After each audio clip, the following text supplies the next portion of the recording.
چۆن لە ڕەمەزاندا کە عیبادەتی خوا دەکەی بە ڕۆژ و بە شەوانش عیبادەتی خوا دەکەی بە شەو نوێژی.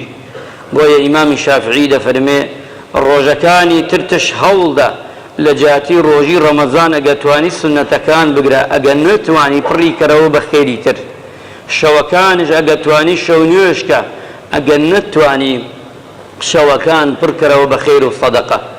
هەر خێرێک بێ با کەمش بێ، گرنگەوەی ئینسانی ئیماندار بەردەوام بێت تایدا بۆ ئەوەی ئەم دوو خەسلەتە جوانەی کە ڕەمەزان فێری من و تۆی کرد کە بە ڕۆژ هاین بە ڕۆژوو خۆمان ئەگرینەوە لە تاوان، شەوش دەینە ماڵەکانی خوا وەک پەپولە ئاسا وەک مەلایکە ئاسا عیبادەتی خوا دەکەین هەتا سبەینێ هەتا بەیانیان.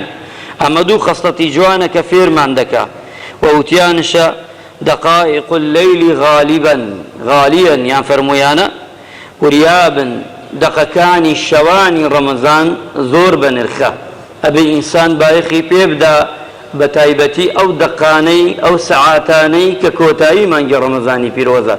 ئێمە وامان لێ نەیە کە کەوتینە کۆتایی تر سارد بینەوە، چونکە ئێمە چنێک دەڵێن دە شەوی ئاخر خەیری زۆرە، ئەوە تا جارێ لە سەتا ئەتوانین بڵێن لە هەشتاشان نەگەینێتە خزمەتی کە شەوی 27ە کە ئەم شەوە. بۆیە ئینسان بتوانێ ئەم شەوە هەر چۆن بێ ئەحیای کاتەوە گە شەوەکانی تری لەدەست چووە. ئەگەش نەچووە بزات ئەمە زیاتر گەورەتر بگرێت، چونکە ئیبن عەباس سوێنی تیا دەخوا و زۆر تەئکیدی تیا دەکاتەوە لە شەوی 27. بۆیە ئینسانی ئیماندار و بڕوادار ئەوەیە کە بتوانێ ئەو عیبادەتە جوانانەی کە